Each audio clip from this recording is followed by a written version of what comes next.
بعد از 90 روز دوباره برگشتم. تو این مدت به خاطر شرایط اینترنت نتونستم فعالیت بکنم. ولی تو همین مدت یه نکته خیلی مهم رو فهمیدم، اینکه هنوزم اکثر باغدارها همون اشتباهات اول فصل رو انجام میدن. خیلی‌ها پیام داده بودن چرا ویدیو نمیذاری؟ و واقعا خوشحالم از اینکه دوباره در کنار شما هستم و قراره از این به بعد تجربه‌های واقعی باغداری رو با هم به اشتراک بذاریم.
بزرگترین اشتباهی که باغدارها با شروع فصل انجام میدن.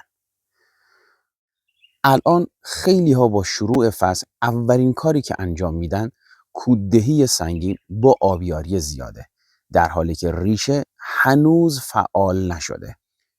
این کار باعث میشه ریشه تحت فشار بره، رشد رویشی بیشتر بشه، گلدهی ضعیف بشه و حتی آفت بیشتر بشه. شروع فصل باید مرحله‌ای و اصولی باشه. اول باید فعالسازی ریشه، بعد کوددهی متعادل و در نهایت مدیریت گلدهی. برای باغ انار قطره‌ای در اول فصل دادن هیومک اسید و تغذیه سبک خیلی مهمتر از کوددهی سنگینه. از این به بعد قرار برنامه کامل تغذیه بهاره، مدیریت آفات و تجربه واقعی باغ را مرحله به مرحله توی کانال منتشر کنم.